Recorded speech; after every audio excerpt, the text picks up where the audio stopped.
And welcome back to Saturday Agenda. I'm Joe Pinion. Well, Democrats are not giving up on Biden's social spending bill as he appears determined to return to negotiating with Senator Joe Manchin after his $2 trillion domestic bill was tanked by Manchin's insistence he would never vote for it. Now, he cited inflation as a concern and the growing national debt. Dems are really, in many ways, trying to now pivot to an issue that some voters in their base care about, voting rights and more. Joining us now, our panel, John Fund, national affairs reporter for the National Review, and Doug Schoen, one of the most influential Democratic campaign consultants of the past century, also author of the new book, America, Unite or Die: How to Save Our Democracy.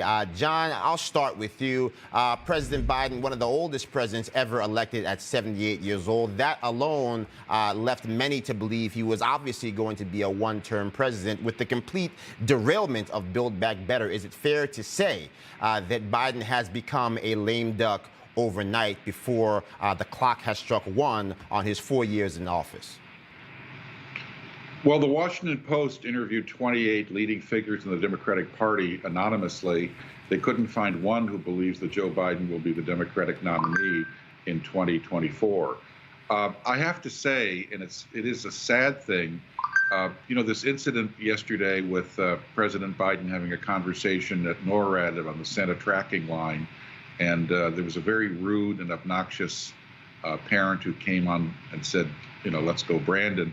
But the news that was not reported almost anywhere was that the president replied to that, yes, let's go Brandon, I agree.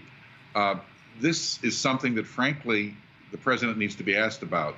I can't believe he doesn't know what let's go Brandon is a stand-in for, and I can't believe that he was fully understanding of what was going on. It's a very disturbing case, and I don't normally, as a non-medical person, bring this up, but the fact that the mainstream media ignored this is just beyond belief. Well, I think, Doug, to that point, on some ways, look, there have been a long history of presidents who have struggled in the first year. There's that now new timeless classic, the president's first year, why few were prepared and why some didn't succeed.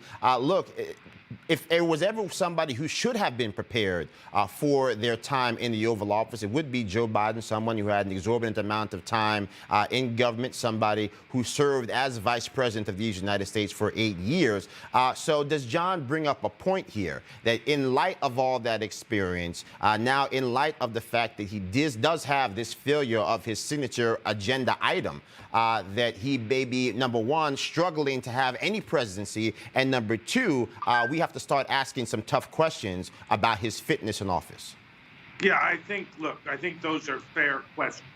Bret Stephens from the New York Times wrote an article raising those points a couple of days ago that I think were verbalizing what a lot of us have been saying. I think at the very least, it makes sense for the president to consider a shakeup of his both leading domestic and national security team, because I think even the kindest interpretation of the first year, Joe, would suggest that it has been less than fully successful, if not a total and complete failure. So from where I sit, the questions are fair ones to ask.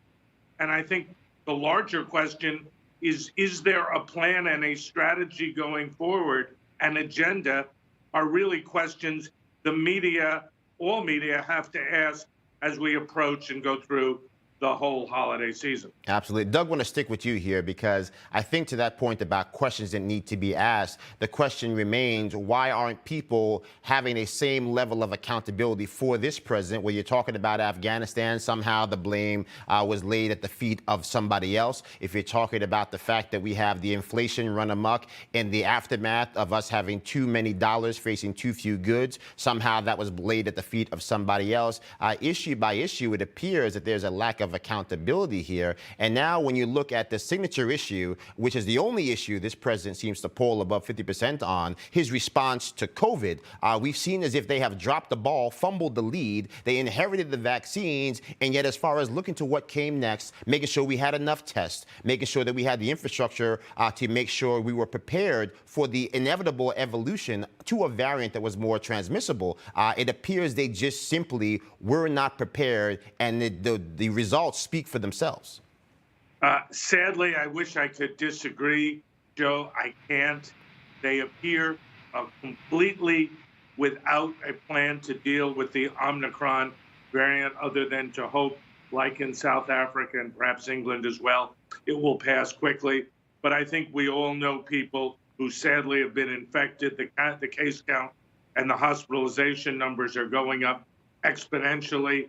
I think this administration needs a complete reboot, a new strategy, a new approach.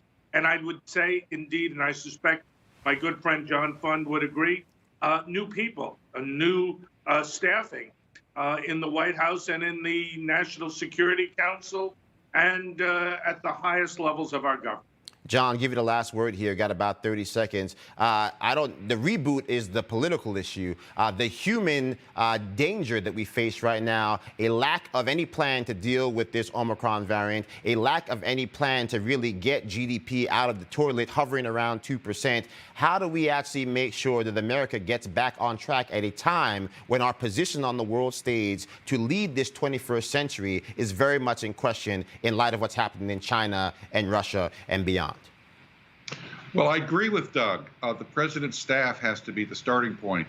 He surrounded himself with people he was very comfortable with when he was a United States senator. And those are people who basically are used to having their boss tell them what to do, and then they go and implement it. I think he needs staff that actually are adults in the room who will tell him, Mr. President, your policies aren't working. We need new policies. Absolutely. John Fund, Doug Schoen, Merry Christmas to you both. Merry Happy holidays. Christmas to you, Joe, and to John. We'll talk to you again soon.